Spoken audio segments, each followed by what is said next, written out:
one other aspect of in this class, right, is that we've looked at it from a variety of different perspectives.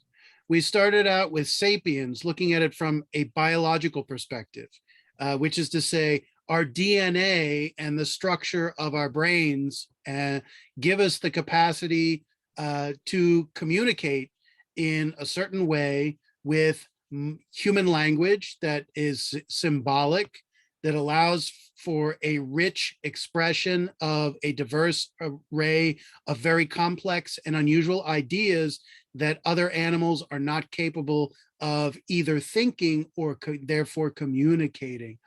So their relationships are limited to a kind of much more physical and sensual existence, where we have, through language and thought, we have the life of the mind and the life of all the concepts that influence our conception of our relationships, right? And that's made possible by our biology.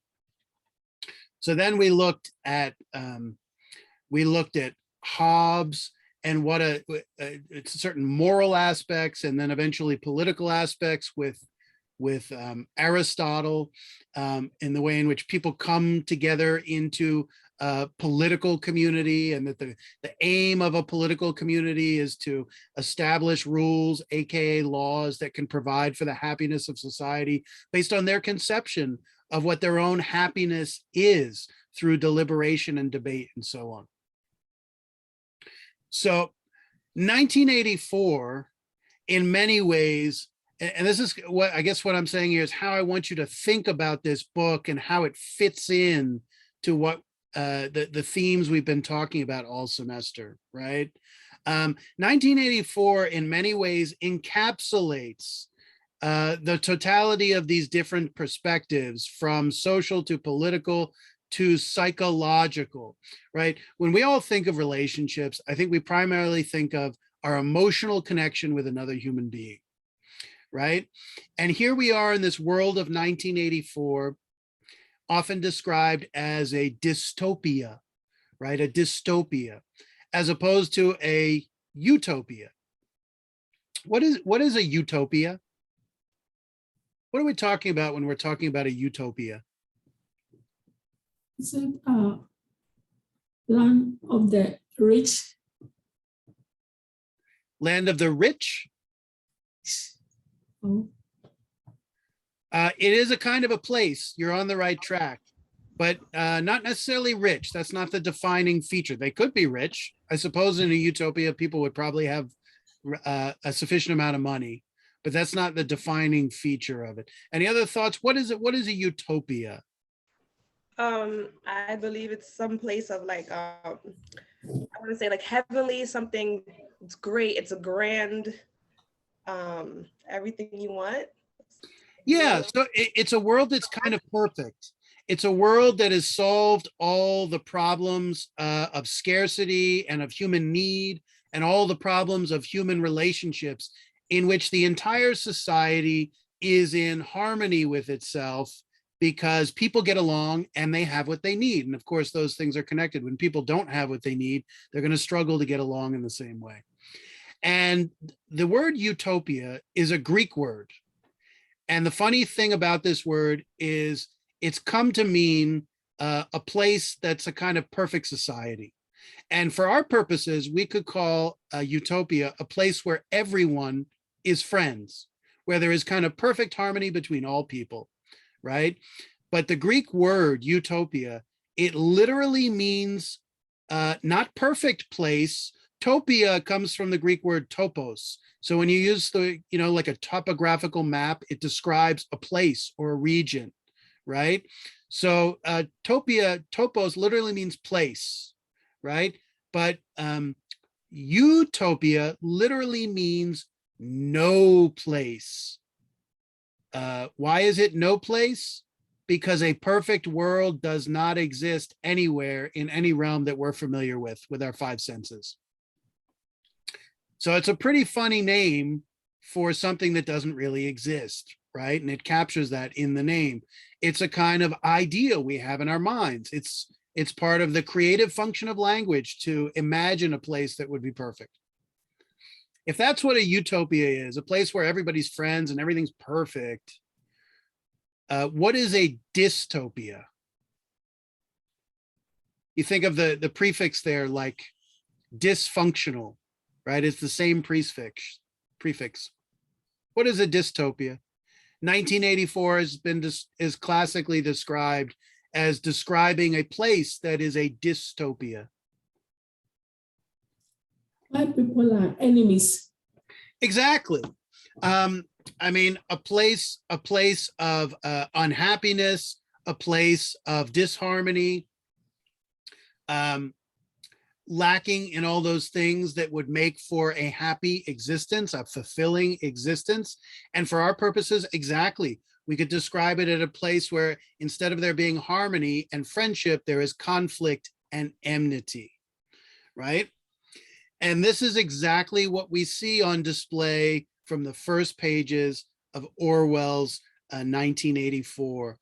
A world that is physically less than attractive, which is significant because it creates a whole kind of psychological milieu. It creates a kind of mood that lets us know we're not in I think it's as simple as we're not in a happy place, right?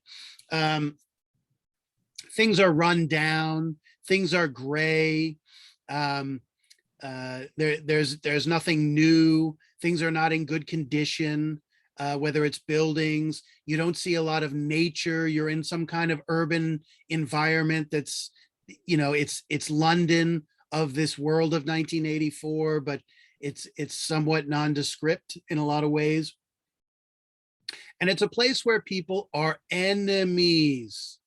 So they have things like, what are some of the things they have to actually encourage people to dwell on their feelings of hatred? Any things that are noteworthy in this society that actually are designed to foster conflict and dislike between people?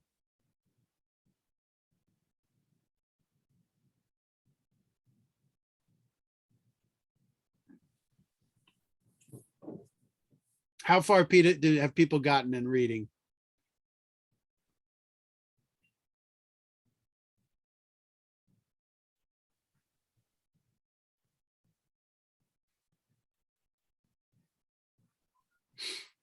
I haven't read the whole thing yet.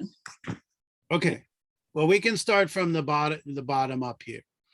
Okay, it's a world in which human beings are actually encouraged to be in conflict, both with each other individually.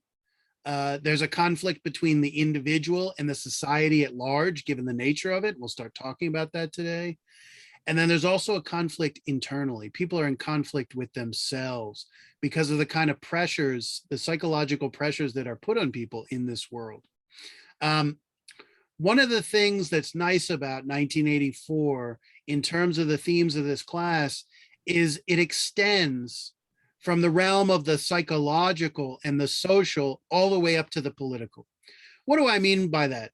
The psychological level is the perspective of the individual, how they feel about themselves and the world they're in, how they experience their relationships and the world around them, right? From that first person perspective, that emotional and mental perspective. Whereas the political realm deals with the perspective of the collective, right? Of the state, of the government. And the one thing that Orwell is really determined to illustrate here is the way in which the political apparatus, the power structure of the state or the government influences and affects these human beings on the most intimate personal levels possible, so that there's really no absolute distinction between the political machinations of the state or Big Brother, right? This leader figure that we learn about. There's no difference between that and the psychological level, because they're trying to shape the psychology of the people in a certain way, right? One of the big things we talked about, if you remember from the symposium, when Pausanias gave his speech, he talked about the difference between Athens and how it encourages certain types of high-minded love relationships between people that are something like philia, really, Aristotle's notion of friendship. Friendship connecting based on each other's souls, each other's characters, right? Whereas he said that in the Persian Empire, that they did not encourage love relationships between the subjects of the Persian Empire, and that actually love relationships were forbidden. And the way they did that in the Persian Empire was to discourage certain types of activities that would encourage intense bonds between human beings, bonds of solidarity and loyalty, right? So in this world of 1984, they are determined to really divide and conquer people by undermining their natural feelings of love for one another, right? And this is one of the interesting dynamics that plays out. At the root of it, at the heart of this story, is really a love story between, who are the characters who are falling in love in this story? Julia, Yeah, so Julia on the one hand, and who else? Who's the main? Winston Smith. Yes, Winston Smith. So at some point early on in the story, Winston notices this girl, this attractive girl. She's not a kid, but he describes her as being relatively young, a young woman that he finds very attractive. And there's just something stunning and captivating about her. And he's drawn to her, and he's drawn to her actually in ways he doesn't really even fully understand. He doesn't have a full grasp of the emotions he's feeling for this woman. And there's an interesting reason why, right? So this world is a kind of tyranny. And the word we're going to use to talk about it is, it's a totalitarian regime. And we'll come back to what that means in a second. Alia, yes. So mainly you would say that Winston feels a sort of way about, well, he felt originally that he wanted to kill Julia because she was representing like chastity. Chastity, sure. But he thought that she was somebody who was like really a part of the INCSOC. Yeah, part of the system. Yeah, he thought she was on the team. Very, but so you made a very good observation that his initial feelings, like he starts to have these feelings that he becomes aware of with her.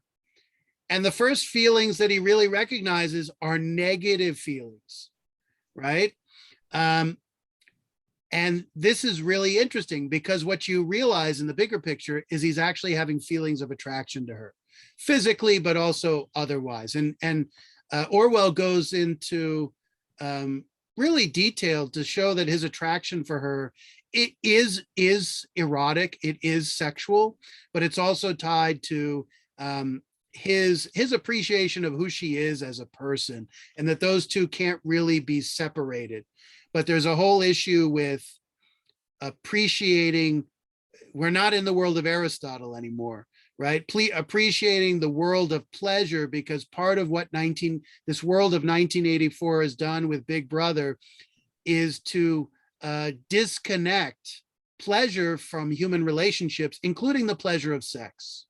We discover later on that this turns out to be a very puritanical world. And actually, I think if I wanted to control people the way this society does, this is like the world of prohibition, right? Prohibition was like in the 19-teens and 20s when they took alcohol away and they thought they'd make society better. It was this like progressive dream. And they realized it just created a lot of crime. It's the same argument today with like marijuana, why they should legalize it. So instead of having free love in this world, like the 1960s forward There shouldn't be all these moral boundaries, all love, and people should enjoy their sensual nature. Instead, this is actually a very puritanical society that is trying to take the pleasure and the sensuality and the connectedness, both physical intimacy, but also spirit, you could say spiritual and psychological intimacy, away from people, right? And we learn later on in book 1 that when husband and wife come together in this world and procreate, the only thing they're supposed to do when they have sex is procreate. They're not actually supposed to enjoy it. And the only function of sex, as per the party of the society, which is this singular political party which runs the system here, which looks a lot like communism, and eventually that word is used in the text, or they call it oligarchic collectivism, which may be actually a more accurate understanding of what communism has been historically. So sex is only for the production of new citizens. It is not for connection between human beings, right? So this society is a tyranny. Obviously, these people are not free, and people don't like being not free. They don't like being enslaved in a certain way, right? So what you have to do is you have to tamp down on them. You have to keep them in place, because it's my belief, and I think probably many, if you thought about it, you'd probably agree, that human beings naturally desire, at the very least, a necessary amount of freedom so they can express their own identity, which manifests in their specific desires and needs, which are never identical to the person next to them. It's part of the foundation of, our political system. We have life, liberty, and the pursuit of happiness, right?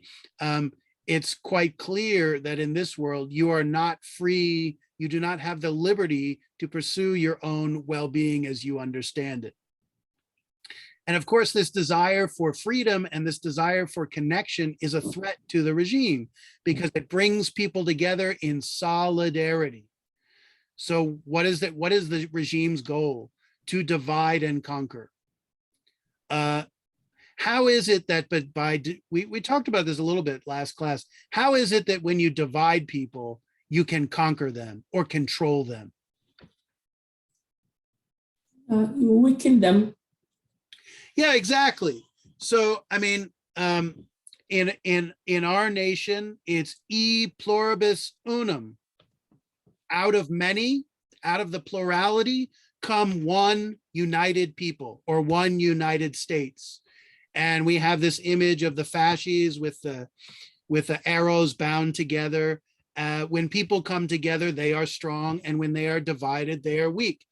And I think this is, I mean, if you look at history, this is just a kind of, it's a true of the physics of human society, that people, when they come together, they have strength in numbers. When they have solidarity, they trust one another. They have loyalty to one another. I mean, actually, one of those interesting classic examples, everybody knows the Genesis story, where, the two people, Adam and Eve, get married and they become one flesh. And then God says, well, don't eat of this tree. You can't eat it. And then, of course, Eve is tempted by the serpent, and she eats the fruit. And then she gives it to Adam. And he says, well, gee, my wife is doing it, so I must do it too. And then when God asks Adam why he ate the fruit, does anyone know what the answer is? When God asks Adam why he ate the fruit, why did he commit this sin? So the question again. Because his wife tempted him. Yes, that's what he says. And he adds one little phrase in addition. Ask the woman. He says, the woman you gave it to me, tempted me, right? He's actually blaming God for it. But if you think about in that moment, what you realize is that when Adam and Eve become a married couple, essentially, their loyalties are for each other, right? We all know that a husband is always supposed to do exactly what his wife tells him. Does anybody disagree with that? Nope.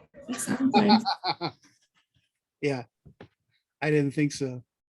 So when his wife says, you must, or here's the fruit, honey, right?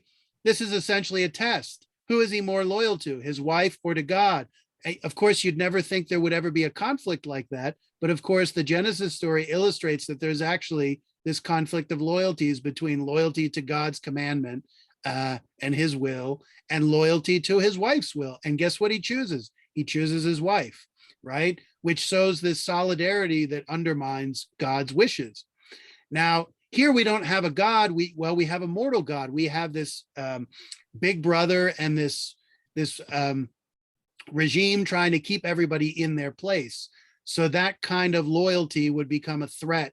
You can imagine the regime being toppled if enough people came together to fight back against it, but they'd have to be united in order to do that. We see that in our society today. We're divided by two political parties, two political ideologies, divided by race, divided by sex, divided by class, and on and on. And that's all that media ever talks about. I'm inclined to think that the propaganda the media spews out is really designed to divide and conquer us in a certain way. And of course, since we don't feel particularly oppressed by the powers that be necessarily, we are not inclined to acknowledge that. But I think in many ways, that's part of what's going on.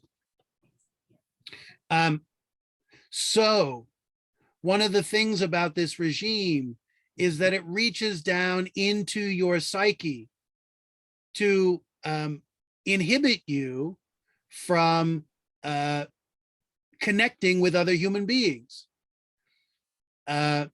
It tries to habituate you, a word we saw in Aristotle, to train you morally in the general sense of moral having to do with what's right and wrong. Obviously, this world has a very twisted sense of what's right and wrong because it doesn't permit the happiness of human beings, and that's very apparent on every page. And for example, they have a thing called the 2 minutes hate. The 2 minutes hate. What is that? Anybody catch what that was? When they were chanting Yeah, they were chanting at what? at Big Brother. Close. I mean, Big Brother comes on initially, and then they put on people who are considered enemies of the state, particularly this character, Emmanuel Goldstein. And the 2 minutes of hate consists of them yelling and screaming at their telescreen at the enemy, right? So the primary emotion that is cultivated in this world is not love, but it's hate. So classic example here of a dystopia. Furthermore, to make it even more complicated in terms of the characters in this world trying to connect with one another, the way Winston Smith is trying to connect with Julia, right? Is they have this thing called newspeak. Newspeak. What is newspeak?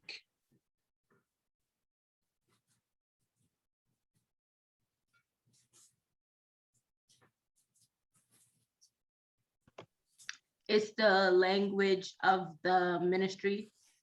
Yeah, so basically it's kind of the official language of the party that is manifest in it's almost like an Oxford English dictionary. If the Oxford English dictionary is like the ultimate dictionary of the English language, they have their dictionary of newspeak, which catalogs all the expressions and sayings that are the part of the official language, right? So it's the official language.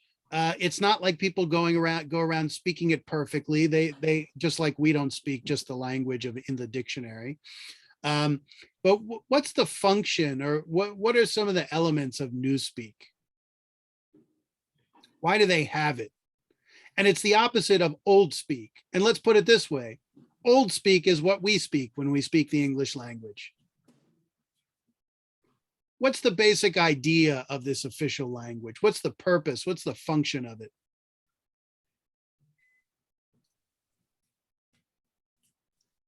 Is it for people to not really have their own ideologies? They have to follow the model? It's definitely about shaping the language to limit what people can say and what they can think. If you don't have the word for something, it becomes increasingly hard to think it. Think back to Sapiens here. What is, and everybody, a lot of people on your test, you picked up on this. What is one of the fundamental aspects of human language, as opposed to what animals do, is that we have an amazingly complex array of words to describe all the nuances of our experience, number one. Number two, there are all these combinatory possibilities of language, which is combinatory, to combine. What does that mean? There's basically an infinite number of ways you can combine all these different words grammatically to say different things with them. When you put the words in a different order, they have a slightly different meaning. What is one thing Newspeak does is it takes away language. They literally try to get rid of as many words from old speak as possible and reduce them down to a language that inhibits people's ability to have their own point of view, to think outside of the boundaries of the ideology of Ingsoc. Ingsoc. What is Ingsoc? First of all, that's an example of Newspeak, Ingsoc.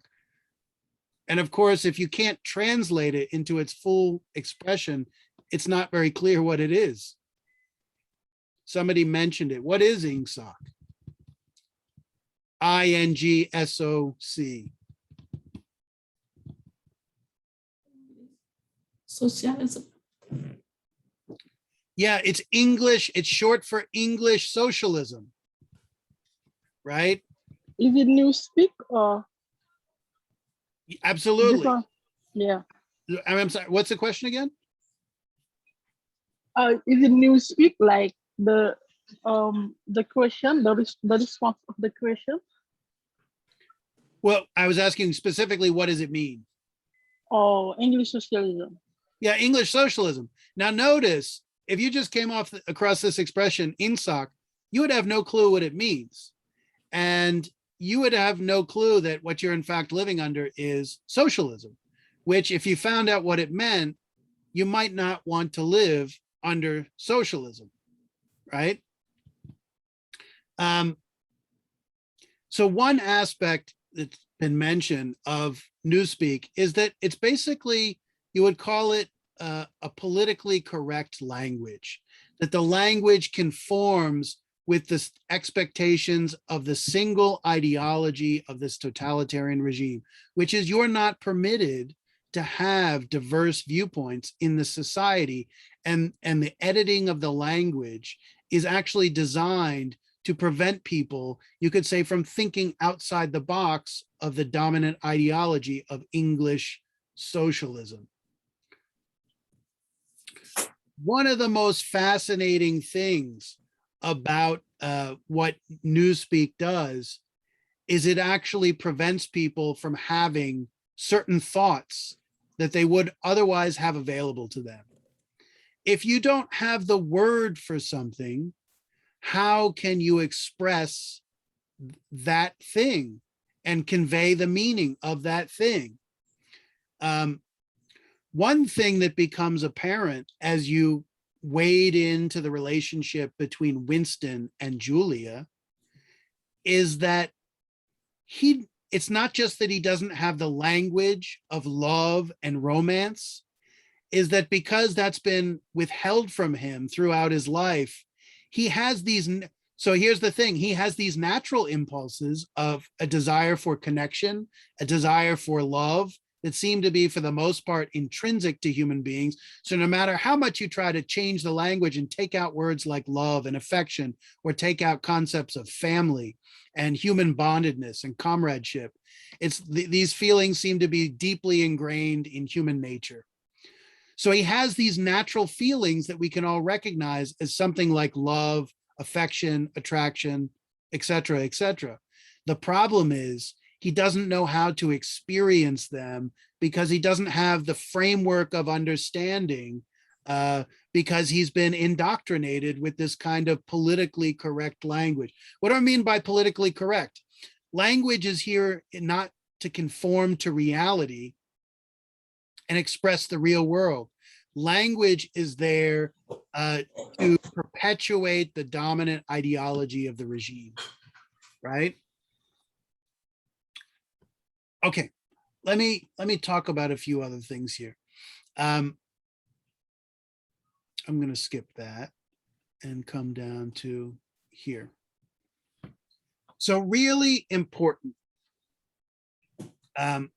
This world, in terms of its political structure and its surveillance of people, it's a kind of police state in which every aspect and dimension of their existence is controlled, and it's controlled through surveillance, right? And it's often described as a totalitarian regime. And a totalitarian regime, the very concept of this in terms of political thought was really invented in the 20th century with the development of fascism, Nazism, and communism. And totalitarianism was used to describe the kind of total intervention of those types of regimes into every aspect of the human being's life, right? So the root of the word is just total. It's a type of regime that seeks total control over every aspect of the human's life to the extent that that's physically possible, right? In our country, we have a distinction legally between the public sphere and the private sphere. We have the right, essentially the Constitution helps guarantees the right of life, liberty, and the pursuit of happiness. There are, our government is there to protect our freedoms. If you look at the Declaration of Independence and the thinking behind the Constitution, the very goal of our government was not to control, although it does control us in many ways, not to control us except as is necessary to protect the rights of other people.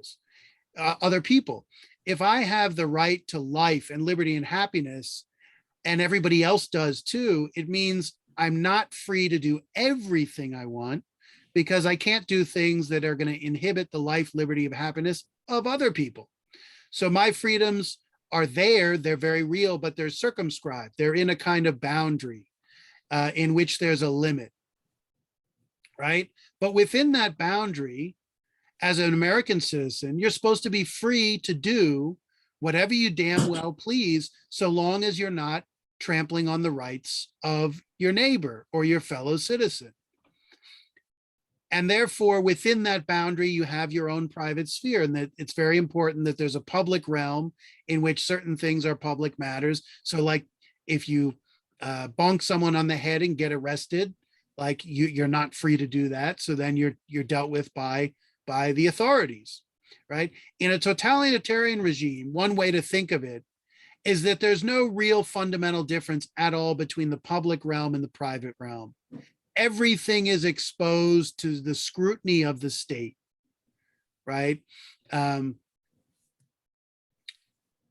know, for example, we talk about things like gay marriage today and you know, sexual orientation, and what does most left and right agree on?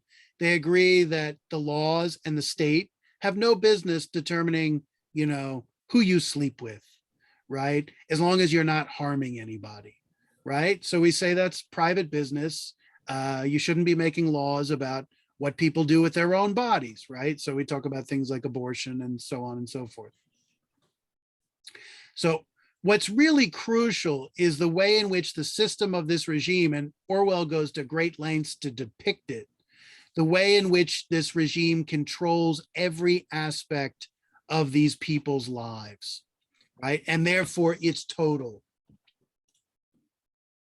I'm going to skip over that. One of the primary ways, and once we look at a couple more slides, then we'll turn to the text and read a little bit. so we can get a feel of this world, especially depending on how far you've gotten. One of the primary concepts and elements at work in this text that shapes the identity of the people and the relationships they can and can't have with each other is the issue of surveillance. People are constantly watched. And what we see in the opening passages of the text is Winston trying to find a kind of space of privacy away from the spotlight of the regime's surveillance. Why? So he can be himself, because when they're watching, he has to act the way they dictate he acts. And this starts out with this diary he's writing, where he's trying to recollect certain things. He doesn't even know what the date is. And then it ultimately evolves into his relationship with Julia, where they literally try to find a private space to carry out their relationship in this apartment above a bookstore that they believe they've escaped the surveillance of the regime, when in fact they haven't, later on. So one of the key elements you see in this text is images of posters, and also on the telescreen. What is the telescreen? What is that thing, the telescreen?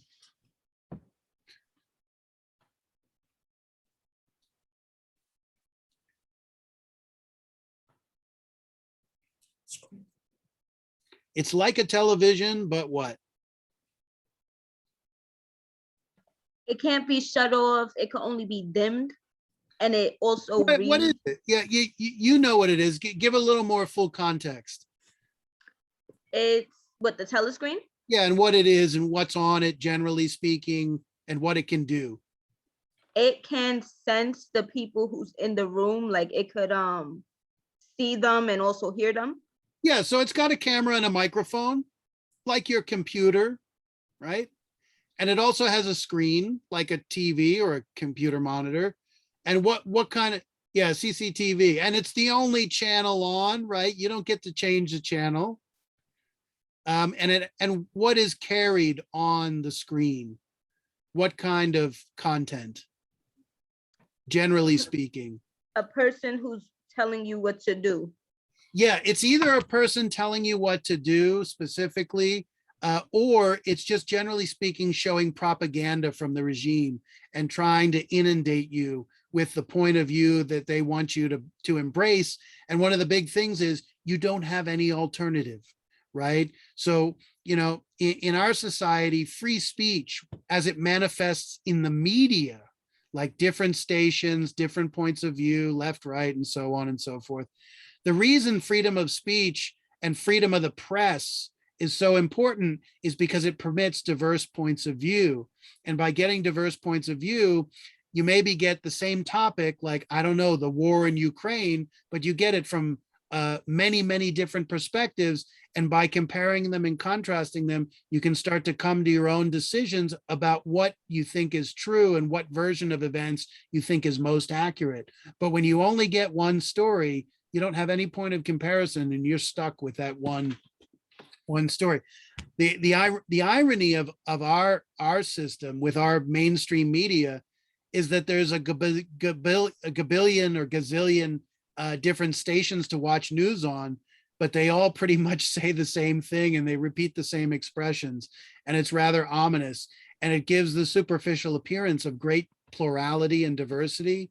But when you actually look at what they're saying and the way they portray things, things tend to be much more similar than you might realize. And this is even true between left-wing and right-wing media, despite their constant claims to be so radically different in some ways, because in some ways they're definitely not, in terms of what they talk about, and especially what they don't talk about. There's a lot of interesting things they don't talk about. Okay, so there's this telescreen that also has a camera that's watching you. And we see these posters when we walk around what is London run down. And they have this image of Big Brother, which you will talk about it in just a moment. So here's this image from a film version of 1984, of Big Brother. He's got a mustache. He looks like this kind of fascistic, authoritarian, paternal father figure. You can see some echoes of Hitler there, but basically he's kind of like the British version of a Hitler. And one thing that's really interesting here, we've always been told growing up that Nazis and fascism are on the right, and communism is the exact opposite, way on the left, and that they're two totally opposite ends of the spectrum, like, you know, water and vinegar. And in this image, in Orwell's image of a totalitarian regime, he really mixes elements of both fascism and communism and seems to acknowledge they're not as different as you might think. For example, does anyone know what Nazi stands for? Because it's actually an acronym. This is just like INGSOC. You don't even know what it means because that you don't get the full words, you just get the acronym. What does Nazi even stand for?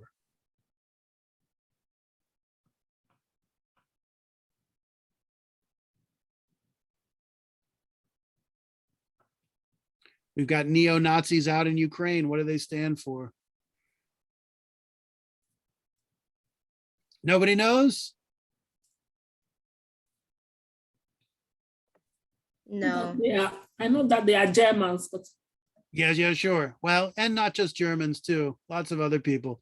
National Socialism. Socialism. What is communism? Well, I mean, communists have always acknowledged that communism is a form of socialism, right? What was the big difference between the Soviet Union and the Nazis? Obviously, there was the anti-Semitism of the Nazis that sets them apart in this you know, racial animosity toward the Jews, which you don't find in communism. You found animosity for another type of people who it wasn't racially based. There was other types of hatred that were perpetuated, absolutely. But in Russia, they celebrated international communism, and in Germany, they celebrated National Socialism, right? So in many ways, the only difference between the two is that one sought to bring communism to the whole world, right? That's the Soviet Union. That's why it started trying to integrate all these other nations. And then the Germans said, well, we believe in socialism, but we only believe it for our nation. Of course, they ended up trying to expand their nation quite a bit during World War II. Okay, so Big Brother is watching you. One of the core issues of surveillance in this text is summed up with the idea of a panopticon. Let me explain what a panopticon is and why the concept is so important. So let's look at the word panopticon. Pan means all, and opticon has to, like optician or optics, has to do with vision or sight. So a panopticon is literally a special type of prison in which all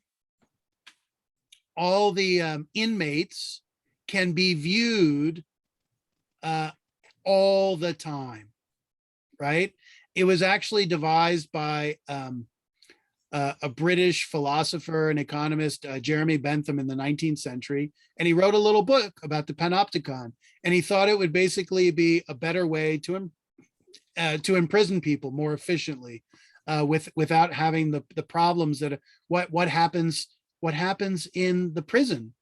The inmates get together in solidarity and rise up against the guards, you know, like all those prison movies you've ever seen from the 1970s forward, and they attack the guards and they try to take over the prison and stuff like that, right?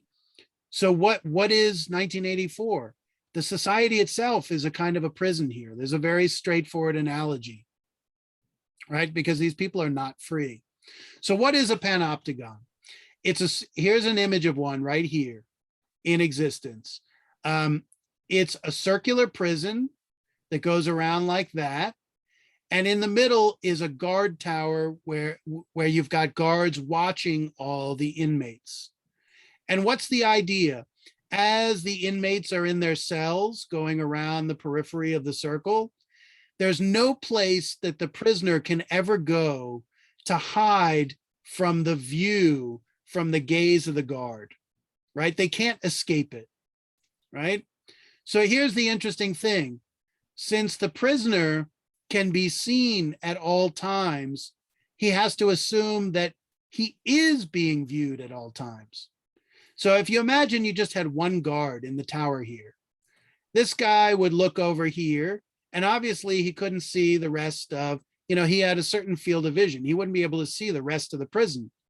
Now, the problem is the prisoner in the cell doesn't know what the guard can and can't see. So he has to go under the assumption, or she has to go under the assumption that he could be viewed at any time. Got it, Luis. What happens when you're viewed all the time, when you're under surveillance?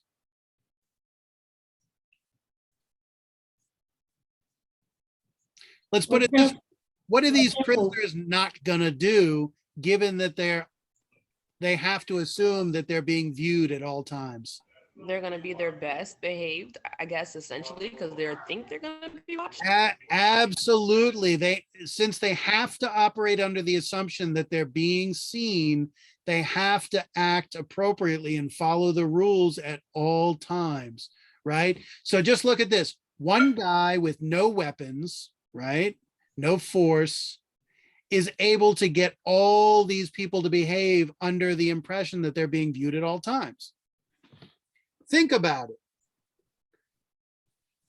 God is all seeing. What's the significance of God being all seeing?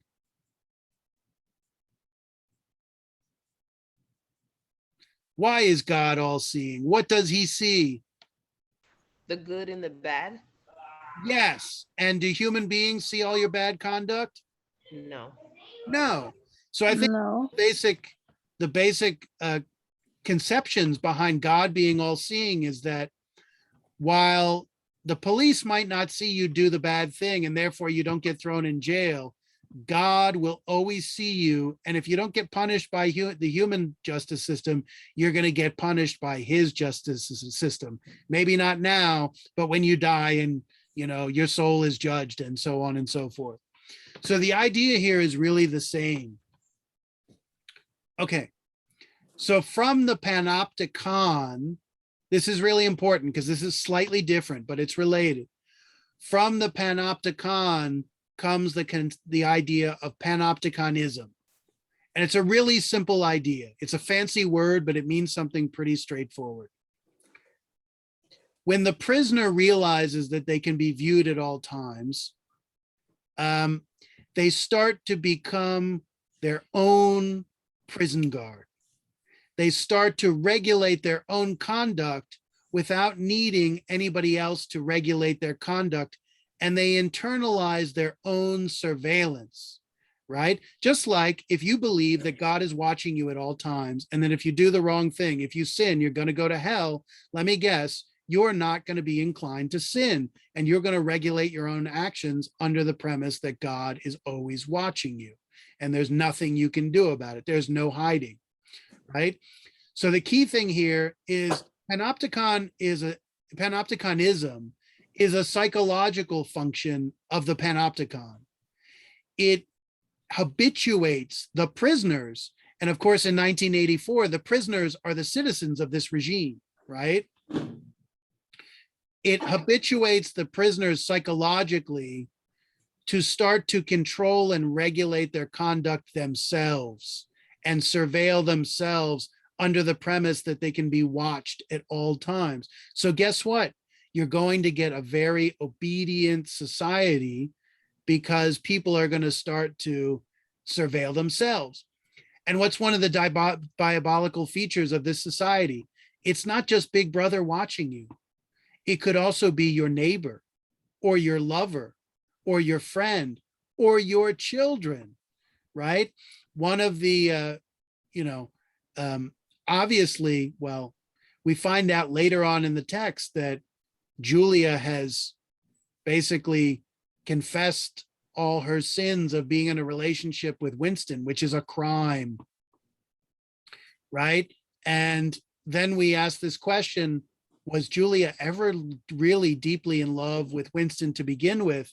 Or was she some kind of, you would call her like a honeypot or a kind of bait to get him to transgress and to get caught?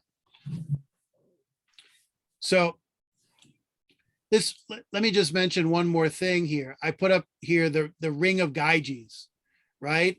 And Panopticonism works exactly on the same principle of the ring of Gyges that we saw in Plato's Republic in the second book, this story about this character Gyges. Does anyone remember the basic idea of Gyges' ring and what it's about? It's a simple little story, but it's very illuminating. Anybody remember it? It was a ring, like when you wear it, you can do everything besides people cannot see you. Yeah, so he finds this ring, he puts it on his finger and he turns it and it makes him invisible. It's the very opposite of the Panopticon. Panopticon means absolute visibility. The ring means absolute invisibility.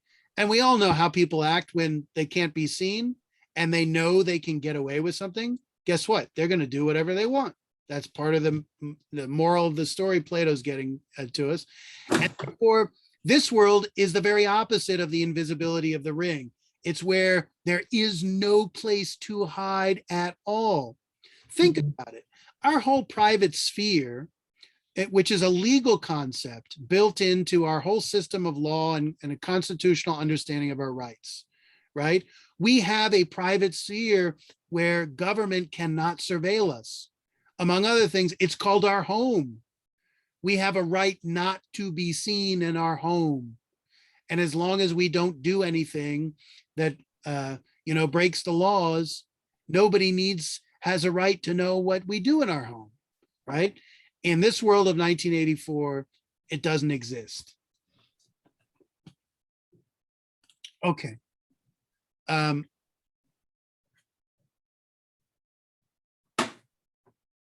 We've talked about, let me just go down here.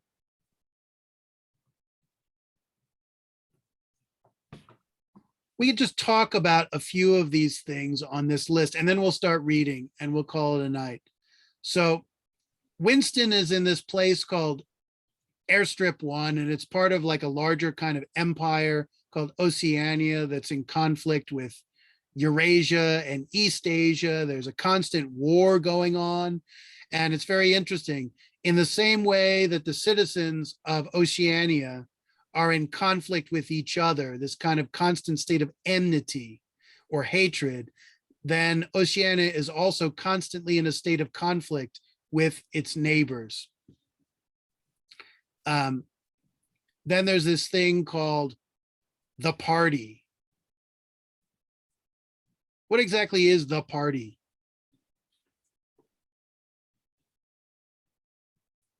It's the name of the government for people who rules.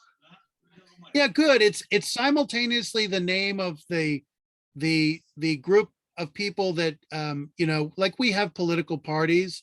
They are the bearers of a political ideology, and they're also involved in government. And of course, here that's synonymous. How many political parties are there in 1984? Is it 4 party? Pardon? 4. There's different parts of the party. How many political parties are there in 19? Notice what it's called. It's just called the party. It's not. Only one party. Yes, the party. There is one party. There is only one ideology. So to go along with the speech control through Newspeak, in which only one ideology can be expressed, there's only one party. There is no dissent because there is total control of the party. And the party is really, when you talk about the party, this really has echoes of the Soviet Communist Party in Russia, but also in China still today, right? When we talk about Chinese politics, the party is really synonymous with the government. There's no distinction. You would never say that the Republican Party in the United States is synonymous with the entire government, nor the Democrat Party. But in a communist regime, the party is the government because it's the only party in town, and those are the people in charge. So there are different components to the party. There's the inner party and the outer party. And then administrative bureaucrats like Julia and Winston. And then so this is kind of the social structure. The proletariat, the lower class manual laborers are below them. So Julian and Winston are part of the outer party. And they have a general idea of,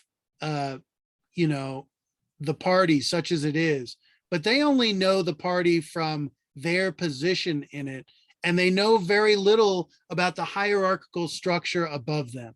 So this is really interesting.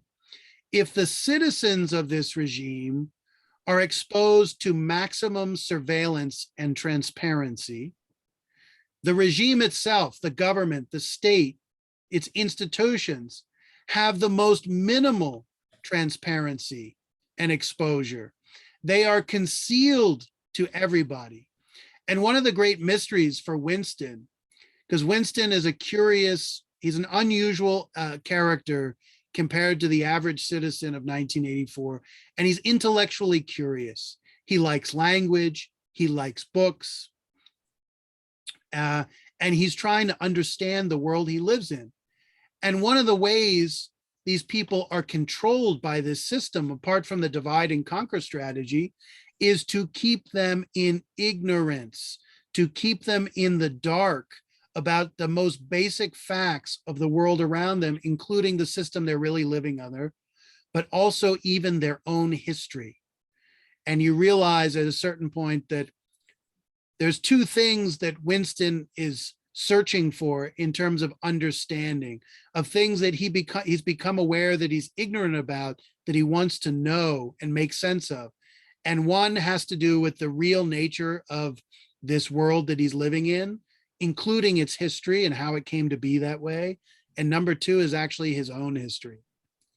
So you strip people's history from them, you strip an understanding of the very thing that controls their lives, and they're going to be ignorant and dependent. They're not going to be able to rise up and make change, right? And things of that nature. It's going to keep the system in place.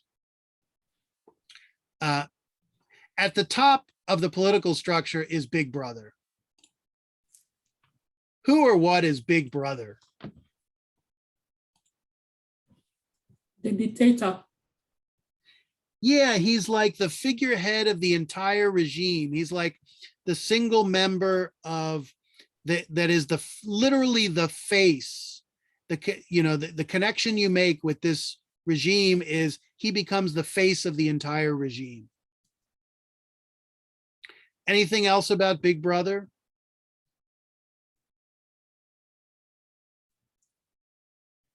He's watching you all the time. Absolutely. So this one figure, how do you relate to this regime? You relate to this, and remember, in a sense, this is a faceless, anonymous regime. You don't know who really runs the system, except you have this image of Big Brother to function as like a stand-in or almost as a character who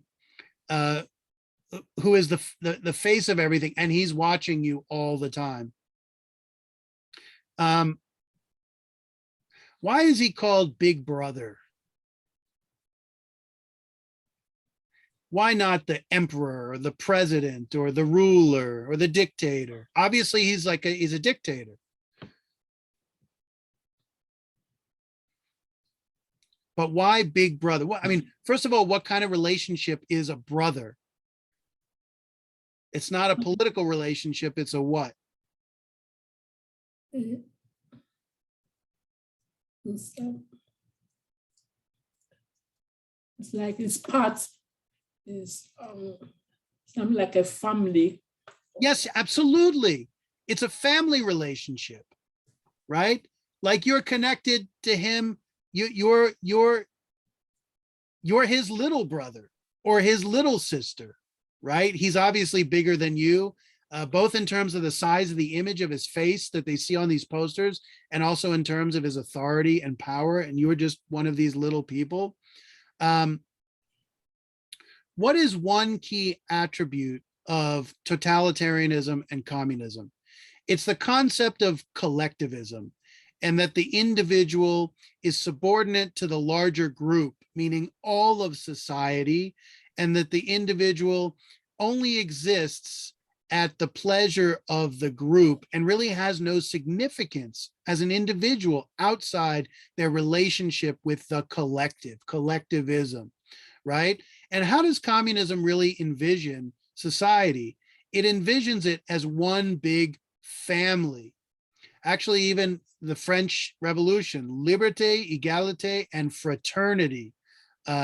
Liberty, equality, and fraternity, which is another way of saying brotherhood, like we're all one big family, as if we're all one big harmonious family. What does family imply? It implies intense connections and bonds and identification with one another, because you're all part of the same family. Can you have the type of relationship you have with your family, with everybody in society? Yeah. It's a cordial It's a what? relationship. Cordial. Cordial. Sure. I mean, actually, not always, but I'm asking a different question now. Can you have a relationship that you have with your family, with all the members of society? No. No. And I would say, hell no. And not just because you might not want it. I think structurally, it's simply not possible. Why can't you have a family relationship? Let's say that you even could speculate about that being possible. Why isn't it possible?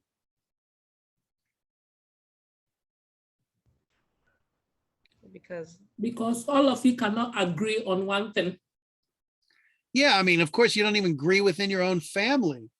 But I mean, there's a level of intimacy that you can have with those you've been raised with, those who come from the same mother, and those who live intimately side by side, right? You can't possibly know and connect with the rest of society. It's just not feasible. So the notion of attempting to impose this kind of collectivist vision of a family relationship is, doomed to for people to be very miserable, I think, because it's kind of going against the grain of nature, because we all exist as individual human beings, whatever priority we attempt to give to the individual. So Big Brother is like a paternal figure. I mean, he's brother, but he's also / kind of like a father figure to all of society. On one hand, I think fraternity suggests equality. Like if we're all brothers, we're all on an equal status. But if there's a father, the father is superior to us, but he is the big brother. So he's kind of got a mixture of this. In communism, everyone's supposed to be equal, right? Yes. Is anyone familiar with a communist society or a socialist society in history up to the present, which people were actually equal?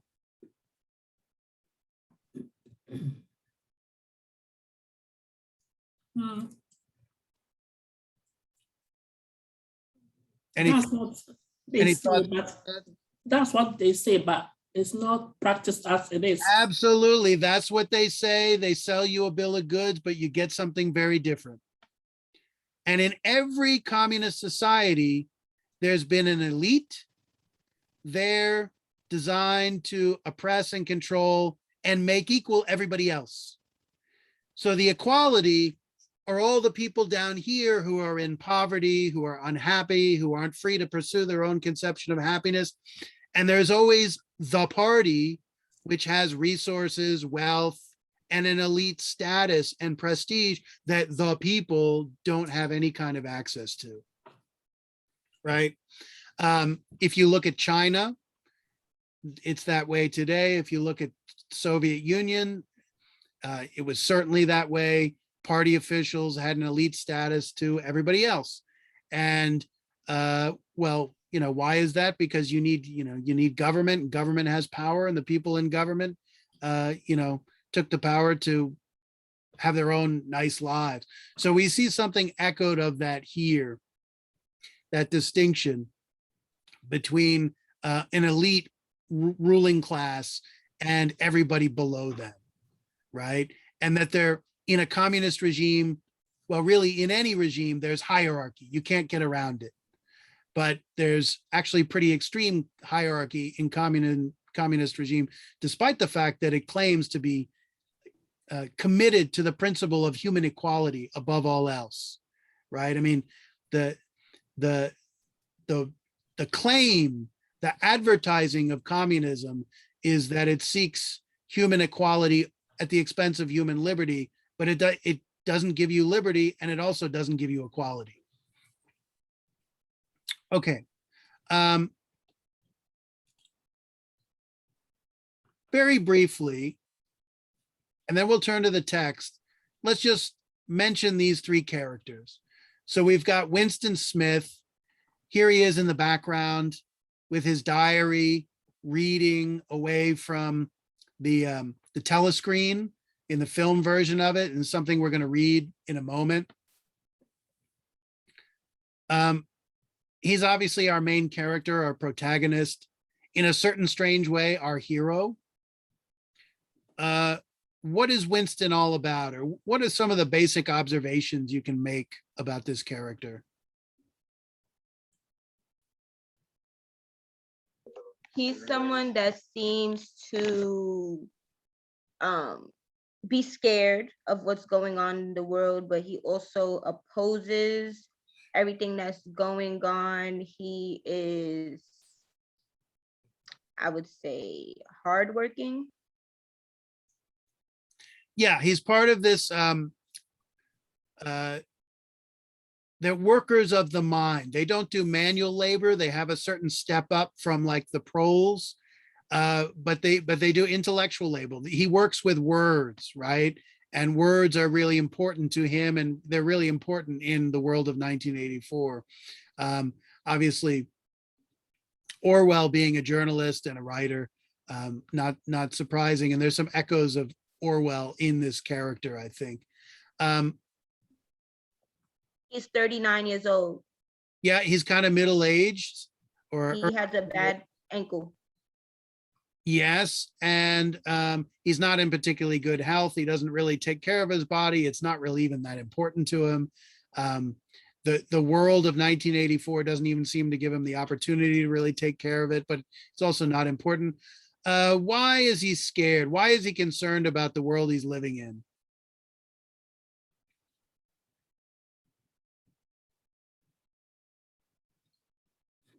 Because the thought police, they will kill you if you are thinking things that aren't what they want you to think. They will kidnap you in the middle of the night. Good. And let's just say that Winston is a citizen of this society who's having thoughts that clearly are violations of the rules. And how is it summed up? They have thought crimes, right? What is a thought crime? It's a thought that's politically incorrect. And we use that word in a certain way, but what I mean specifically, actually, the concept of political correctness comes out of communism in the 1950s and 1960s. And what's the basic idea? There is a political ideology. You must believe it. And believing the political ideology is much more important than the truth, right? So to be politically correct is to think and to do and to say things that are consistent with the political ideology. That's really all we mean here. So he's obviously, in a funny way, politically incorrect, because what's one of the crime of 1984? Think about it. It's not murder. It's not rape. The crime of this world is thought crime, right? Which tells you not only you not free to do all kinds of things, not only you not free to say all kinds of things publicly, you're not even permitted to think them. That alone is a crime. What do we mean by a thought crime? What exactly are we talking about? It's not too complicated.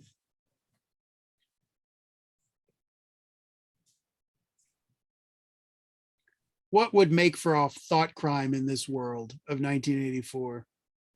To try to stop Big Brother. Certainly. Oh, think it is That's about an example. thinking something against Big Brother. Yeah, what else? More generally, a thought crime is going to be what? Anything, any thought that what? That is negative about the party. So you guys are saying things like you can't think about overthrowing the regime, negative about the party. I mean, I agree with you, but there's something more general here. A thought crime is what? You don't even have to think about overthrowing the regime or having negative thoughts about Big Brother, although he does have those thoughts. Being an independent thinker. Absolutely. Thinking anything that is not consistent with what the party says is true is a thought crime. And guess what? What's true is whatever the party says is true. Now that's political correctness. Truth is not based on the reality of things. Truth is based on what the party says and imposes on you and forces on you. And if they force it on you enough, it's the truth. So Winston, that's great. Winston is a free thinker. And he's curious and he's trying to understand the world around him. And why does that matter? Because this world does not yield up its true identity. It doesn't allow people to, it keeps people in the dark. So he's trying to put this spotlight on these dark regions, which is obviously a threat to the order of this regime. And if everybody did it in this society, that, you know, there would be like a revolution essentially, right? And here you can see the connection between thinking and free thought and political realities very clearly. This is not just an academic exercise. This is not just knowledge for knowledge's sake. Is Winston like most of the people who inhabit this world?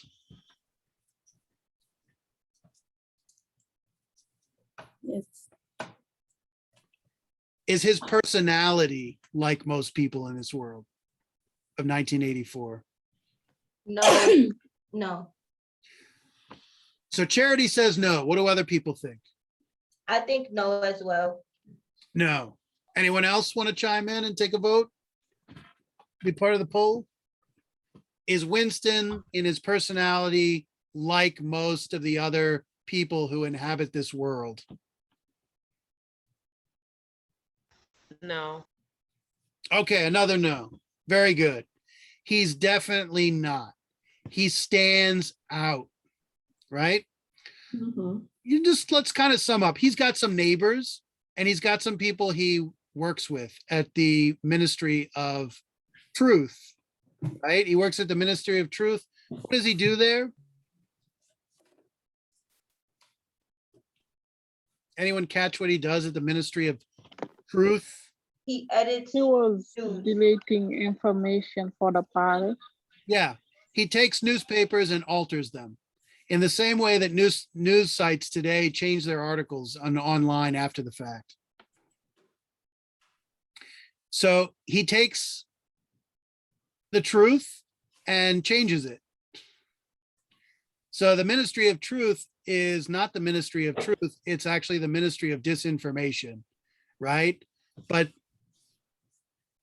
what's false is true because the party's saying it's true. You have to kind of think about that for a second. So he changes the stories because it's propaganda, right? So he's in this propaganda ministry that's used to help control the minds of the people in terms of the information they have access to. Good. So when you compare him to some of the other characters we meet, like his ex-wife, or like his neighbor, or like the gentleman he works with, at the Ministry of Truth, we realize that he really is different. He is curious. He's a free thinker. He understands. You said scared. It might be, he's obviously scared to get caught, and he has a sense of foreboding that we'll look at in just a moment. But he knows, something is out of joint in this world. Something is not right. And the reason he knows something is not right is because he's actually paying attention. He's not this kind of mindless drone. He's not a sheeple, right? Everyone else in this world has been reduced to a sheeple, and he's actually this free thinking individual by contrast. And this is what really makes him the protagonist of the story. And his free thinking is really what initiates the conflict of the story and is ultimately going to lead to his downfall, unfortunately. Okay, so with that, let's just go for about 10, 15 minutes, maybe, reading the text. Let me switch my screen up here. Does anybody have any questions right now? Comments, thoughts?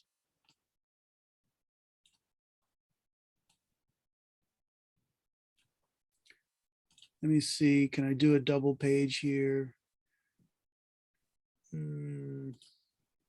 There's some way to do 2 pages on here, but whatever. Okay.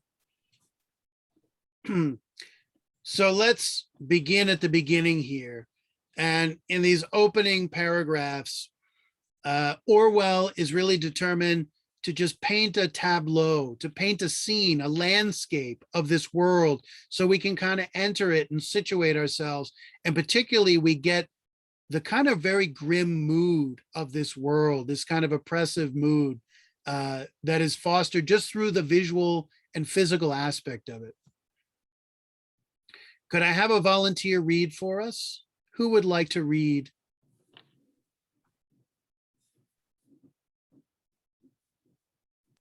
I can read, Professor. Okay, go for it. Awesome. Thank you. Okay. You're welcome, Professor. It was a bright, cold day in April, and the clocks were striking 13. Winston Smith, his chin nuzzled into his breast in an effort to escape the vile wind, slipped quickly through the glass doors of Victory Mansions, though not quickly enough to prevent a swirl of gritty dust from entering along with him. The hallway smelt of boiled cabbage and old rag mats. At one end of it, a colored poster, too large for indoor display, had been tacked to the wall. It depicted simply an enormous face, more than a meter wide, the face of a man of about 45, with a heavy black mustache and ruggedly handsome features. Winston made for the stairs. It was no use trying the lift. Even at the best of times, it was seldom working, and at present the electric current was cut off. Okay, so let's just make some observations. The various things depicted here seem to be like permanent aspects of this world. And the physical things have a psychological component, which I think is what Orwell's really trying to capture. It's cold, it's gray, it's windy, it's run down. There's grit and dust that flies in the door when he opens it from the wind. He lives in what would you call it? Like a community of buildings called Victory Mansions. Of course, he's not living in a mansion. It's very ironic. And of course, Victory, one of the constant themes, instead of promoting love, they promote these aggressive, bellicose feelings of hatred. And of course, they're constantly at war.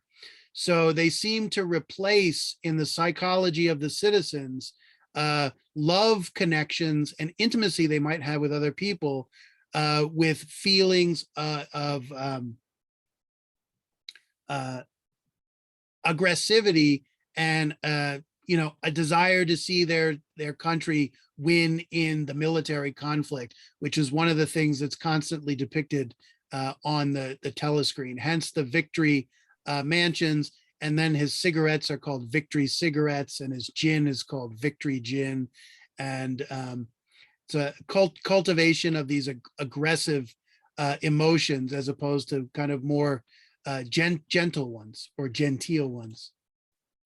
You want to keep going? Yes, Professor. During the daylight hours, it was part of the economy drive in preparation for Head Week.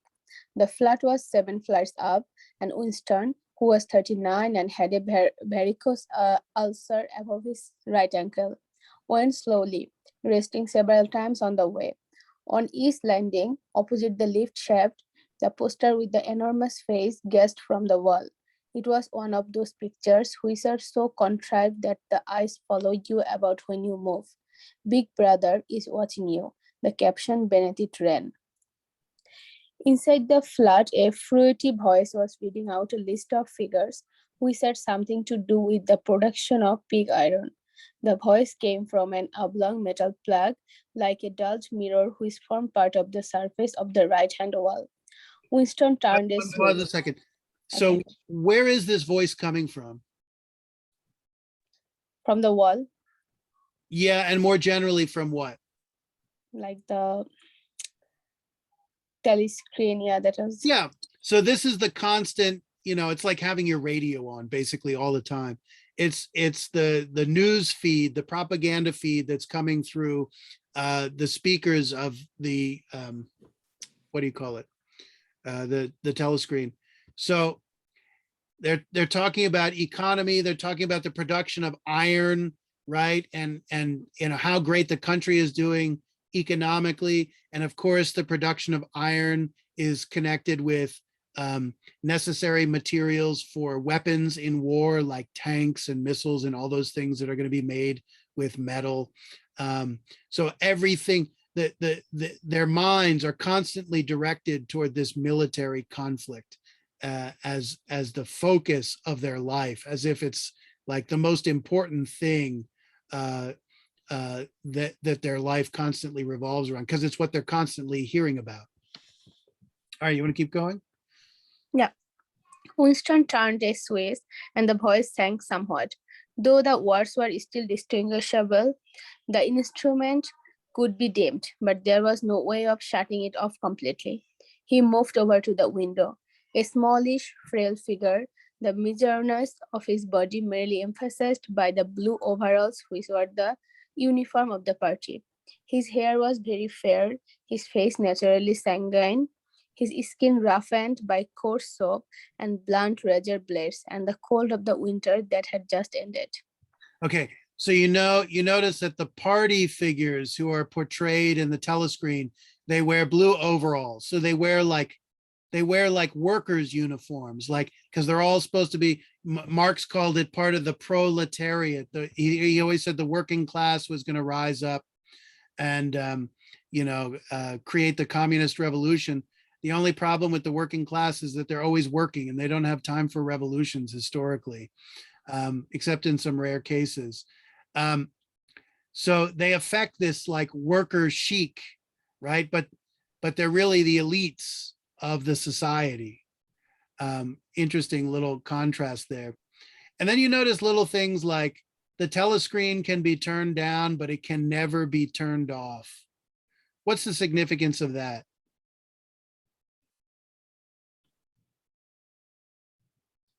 They're always watching. Yeah, number one, they're always watching you. And number two, you're always getting inundated with this stream of propaganda, right? So you can never have like your own psychic space with yourself. You're never allowed to escape, you could say, the long reach of the party or the state or Big Brother, constantly reaching into your psyche and reminding you of their presence, right? You can imagine how, day over day, month over month, year over year, how draining that would be not to have your own space to yourself. You want to keep going, Rukeya? Yeah. Outside, even through the shut window pane, the walls looked cold. Down in the street, little eddies of wind were whirling dust and torn paper into spirals. And though the sun was shining and the sky a harsh blue, there seemed to be no color in anything, except the posters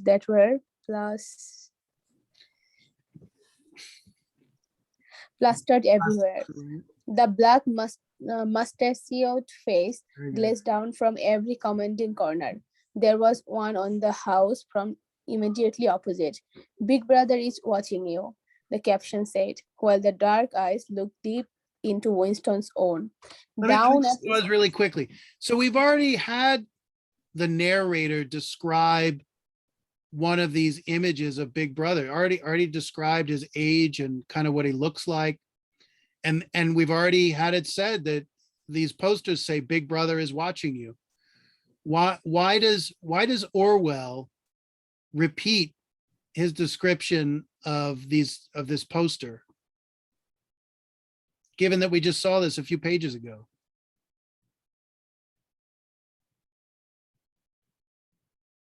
What is it about these posters? It's important. Okay, so repetition. Number one, when you see a repeating theme or issue, it's important. Absolutely. Why else is the repetition significant, or what is Orwell trying to tell us through this repetition? Let me put it this way. Where are these posters and how often do you see them in this world? They're posted everywhere on every floor of the building. They're all over the place and you see them all the time because guess what? You can't escape them. You can't escape Big Brother watching you.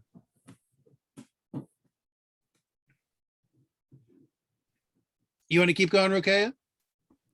Yeah, sure. So down at street level, another poster torn at one corner, flapped fitfully in the wind, alternately covering and uncovering the single word INGSOC. What does it mean? Yeah, insult. In the far distance, a helicopter skimmed down between the roofs, hovered for an instant like a blue bottle, and darted away again with a curving flight. I think, oh yeah, I was in the right track. It was the police patrol, Snoop again with the curving flight. It was, oh, sorry, I'm just messing out here. You're doing just fine. Okay, it was the police patrol snooping into people's windows. The patrols did not matter, however, only the thought police mattered. Behind Winston's back, the voice from the telescreen was still babbling away about pig iron and the overfulfillment of the 9th three-year plan. The telescreen received and transmitted simultaneously. Any sound that Winston made above the level of a very low whisper would be picked up by it. Moreover, so long as he remained within the field of vision which the metal plug commanded, he could be seen as well as heard. Therefore, there was, of course, no way of knowing whether you were being watched at any given moment. Okay, So let me just pause. That's exactly like what we have with the Panopticon. So while the technology is different from this prison that's circular with a watchtower, now the watchtower is just replaced by this communications device that communicates both ways. And then the prison is not one isolated building. The prison is everywhere, right?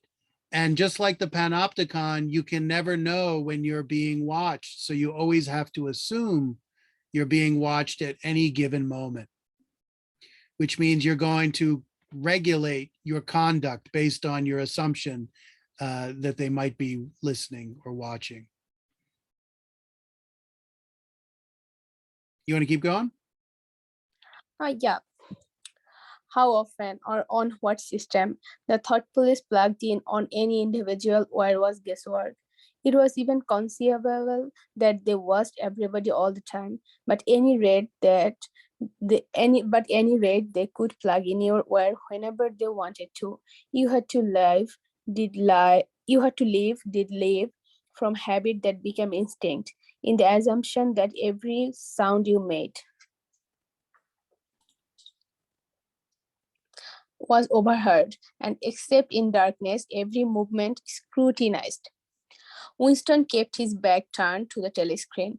It was safer, though as he well knew, even a back can be revealing A kilometer away, the Ministry of Truth, his place of work, towered vast and white above the grimy landscape. This, he thought with a sort of vague distaste, this was London, chief city of air strip 1, itself the third most populous of the provinces of Oceania. Yeah. He tried to squeeze out some childhood memory that should tell him whether London had always been quite like this, where there are always these vistas of rotting 19th century houses, their sides shored up with bulks of timber, their windows patched with cardboard, and their roofs with corrugated iron, their crazy garden walls sagging in all directions, and the bombed sides where the plaster dust swirled in the air and the willow herb struggled over the heaps of rubble, and the places where the bombs had cleared a larger patch, and there had sprung up sordid colonies of wooden dwellings like chicken houses. But it was no use. He could not remember. Nothing remained of his childhood except a series of bright lit tablets occurring against no background and mostly unintelligible. The Ministry of Truth, Minitru, in Newspeak was startlingly different from any other object in sight. It was an enormous pyramidal structure of glittering white concrete, soaring up terrace after terrace, 300 meters into the air. From where Winston stood, it was possible to read, picked out on its white face in elegant lettering, the three slogans of the party: war is peace, freedom is slavery, ignorance is strength. Okay, so here in these three main slogans of the party, you get this concept of doublethink, right? Where both things are true at the same time. War is actually peace, freedom is actually slavery, and ignorance is actually strength. Why? Why is that so? Given that these are all logical contradictions, they're all true because the party said they're true, right? And how do these people live? They live in a constant state of conflict that is a state of slavery, and they live in ignorance about the true nature of their regime. So let's just touch on one last scene here that we can be a point of departure for next class. Let me find exactly where.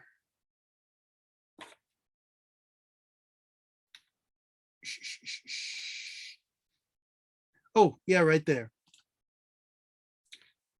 So here we get a description no longer of the exterior of this world, but now the apartment that Winston lives in and something that he's going to do. And in particular, we want to ask why. Why is he doing what he's doing? And it's very vividly described. So, Rukia, do you think you could keep going a little bit longer, starting at the top of this page? Yes, sure. For some reason, the telescreen in the living room was in an unusual position. Instead of being placed, as was normal, in the end wall, where it could command the whole room, it was in the longer wall, opposite the window. To one side of it, there was a shallow alcove in which Winston was now sitting, and which, when the flats were built, had probably been intended to hold bookshelves. By sitting in the alcove and keeping all back, Winston was able to remain outside the range of the telescreen, so far as sight went. He could be heard, of course, but so long as he stayed in his present position, he could not be seen. It was partly the unusual geography of the room that had suggested to him the thing that he was now about to do. So let me just make a mention here. This reference to books and bookshelves, and Winston likes books. He likes words. What is the significance of books in this world? Do they have access to a lot of books? What's in books that might matter to Winston and this world?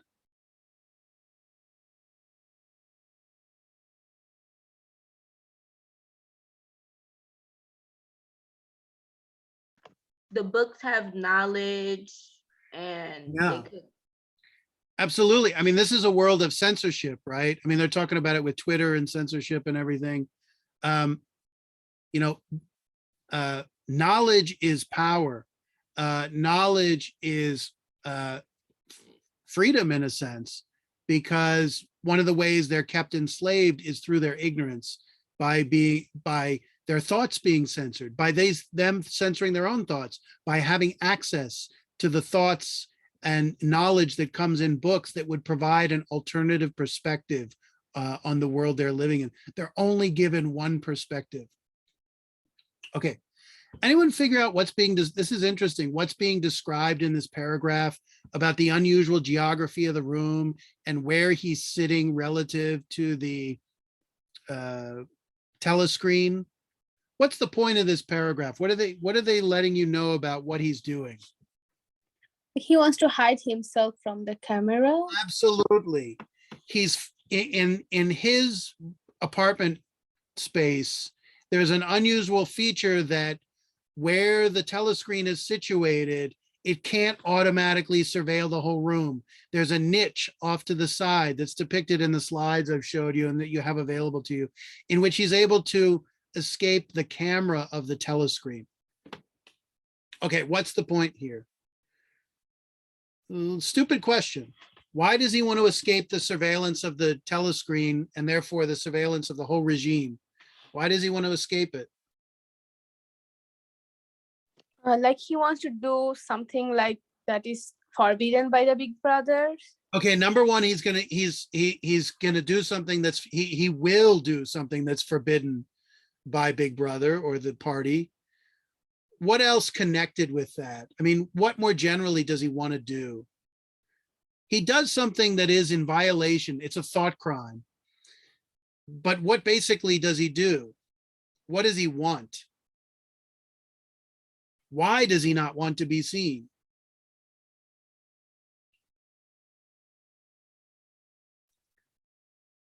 What does that space signify that where you can get away from the gaze or the surveillance of the party or Big Brother? He was writing in his book. Yeah, writing something. Okay. Yeah, so he wants to write something. What's the problem with writing something? It's not just that he's writing, it's what he wants to write.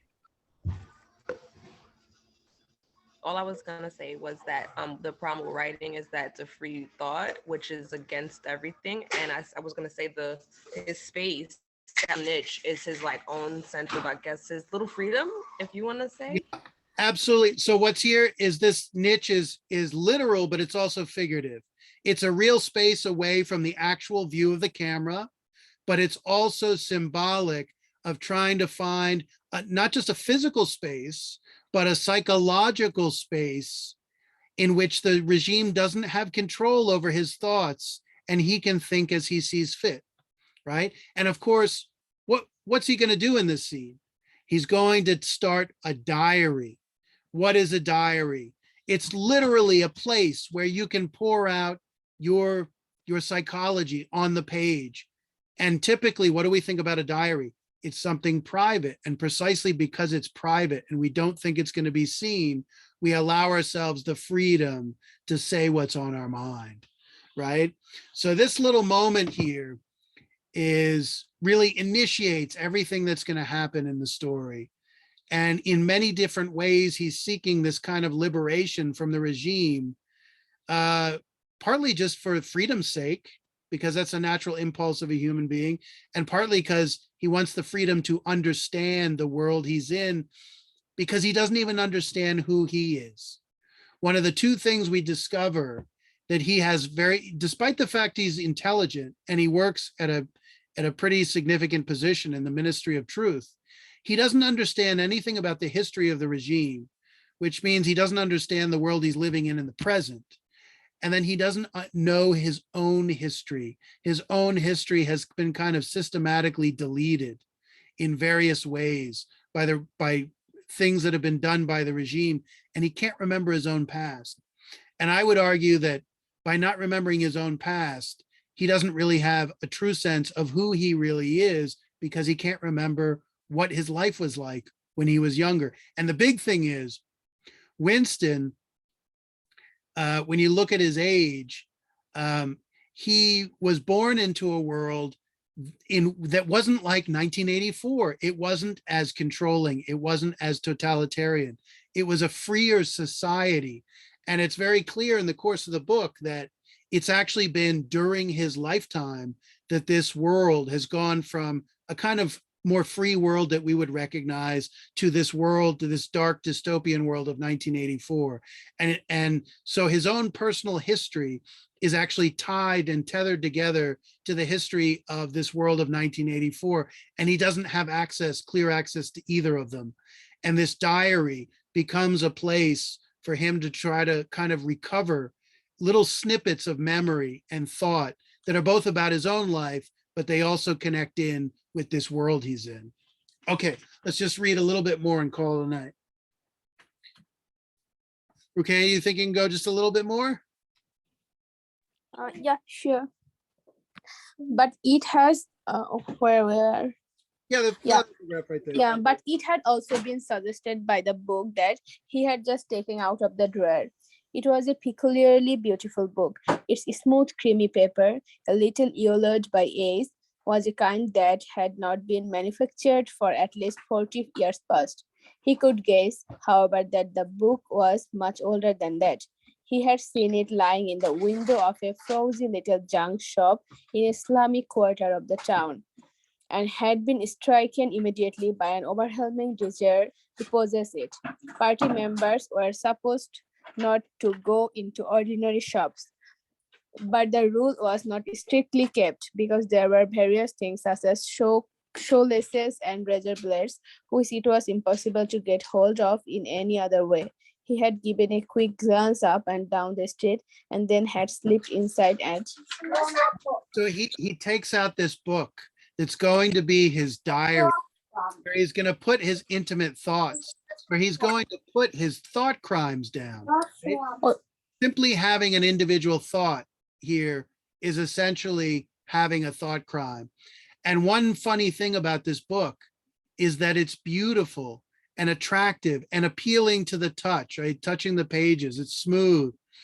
And it's the only thing described up to this point that's at all pleasing. Everything is gray and ugly and run down and kind of like you wouldn't even want to touch it. Kind of gives you willies.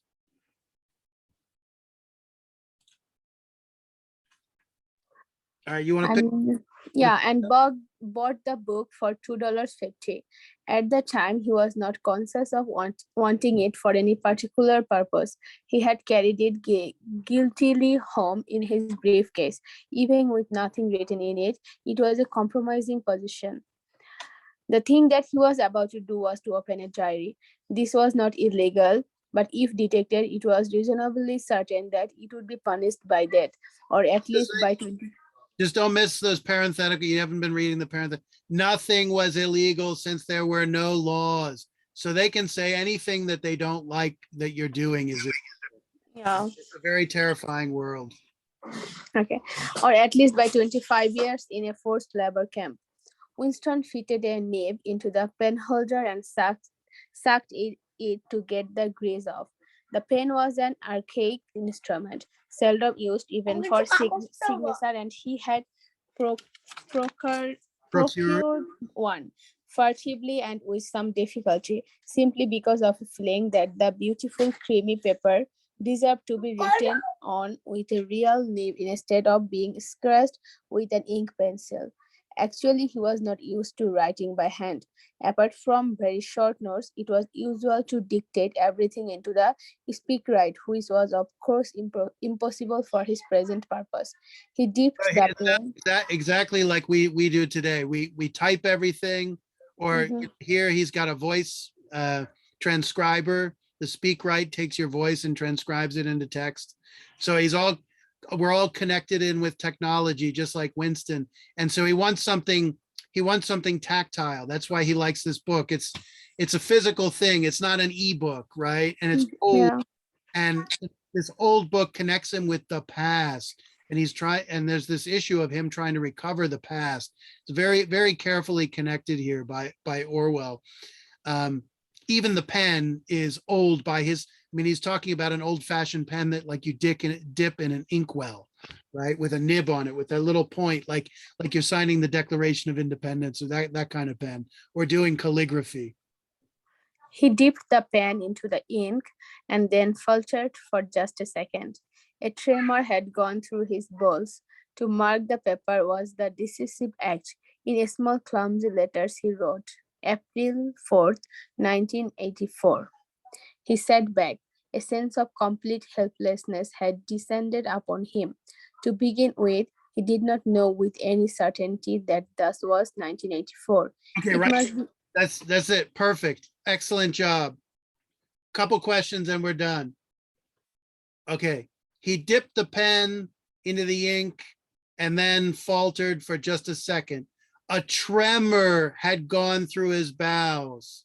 Someone, Alia, I think you mentioned he was afraid. So here he's depicting a certain fear, trepidation, uneasiness. It says, to mark the paper was the decisive act. Decisive means like the definitive act, the defining act. The defining act of what? What has he done here? He's just written a date. That's it. He's been a thought criminal. Yes, exactly. Now, has he really completely committed the crime? Not on the paper, but he's done it in his mind. And the paper, what's written there is a suggestion. It's symbolic of what's going on in his head. He sat back. A sense of complete helplessness had descended upon him. Now, this really foreshadows everything that's going to come in the future, right? You know, a book is written with the totality in mind. Orwell knows the future here. We don't. The writer knows what's going to happen. We don't. What's this helplessness that's descended upon him?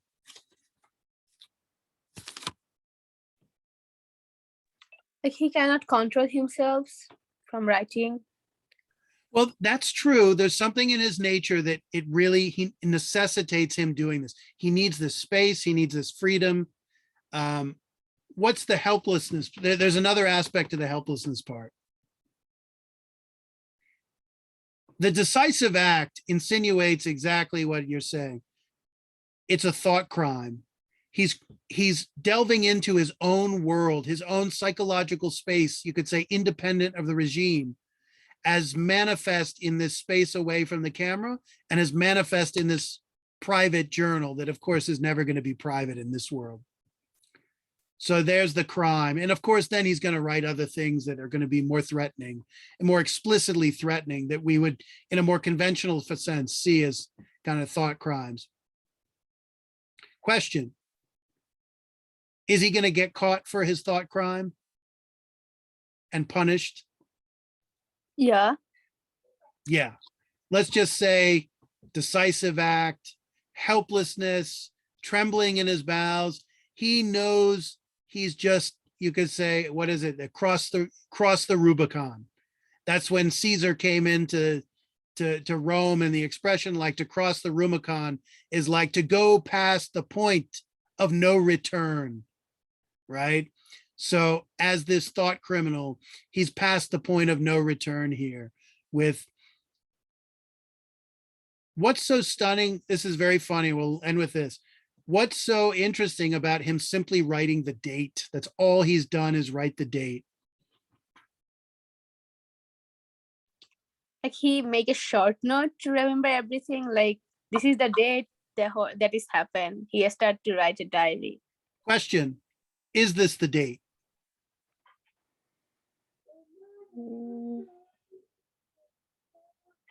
He doesn't know. Yeah, we don't even know if this is this is actually the date. This is just his guesstimation. All he knows is that it's years later, and he knows somewhat of his age, so he thinks that that's the date. Now, what kind of society could you be living in that doesn't even allow you to know what date it is clearly? Controlling. Yeah, I mean, think about it. In some senses, it's minor. In some sense, it's a very big deal. I mean, we want to know the world. We need to know the world we're living in. I mean, the date is kind of just such a basic thing we take for granted. We know what time it is. It gives us orientation in the world in a very basic way that we completely take for granted. So you can see how at such a kind of radical or a fundamental level that this regime is determined not to give anyone a kind of sense of certainty about the world they're in and have clear knowledge about it. And they don't even have the exact date. I mean, you can imagine how unsettling that. Of course, he doesn't know exactly how old he is and things like that, all of which shake one's. There's no kind of firm foundation of I know this about this world.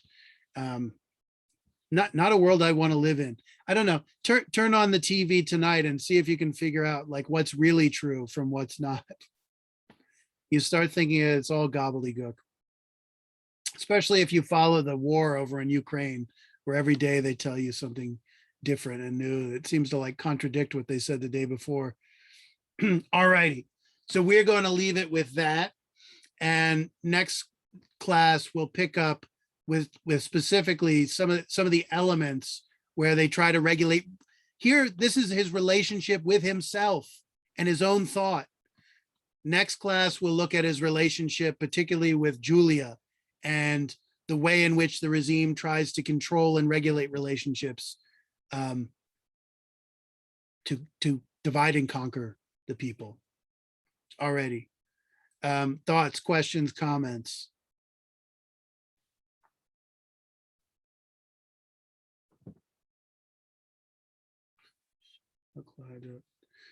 All righty. So if anybody needs to chat with me, you can hang on here, but otherwise have a great night. It was great to see you all back. Let's try to make it at 7:30 next week so we can get done earlier.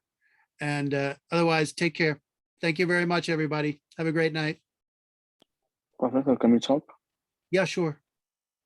So Thank you. I forgot. Do we have homework last week? Yeah, it was posted and I sent out a message about it. Damn, I forgot because I was sick and now this with my grandmother. Could I still make it up? Yes. What was it? Because I didn't see the It's message. on Blackboard, Luis. Come on. Okay. Okay, perfect.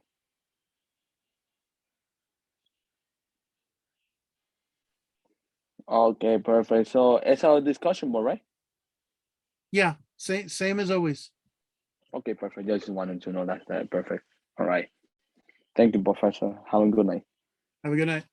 And You too. Rukeya, what's up? Yes, Professor. Like you gives us a deadline, like for to submit the due homework, like April 24.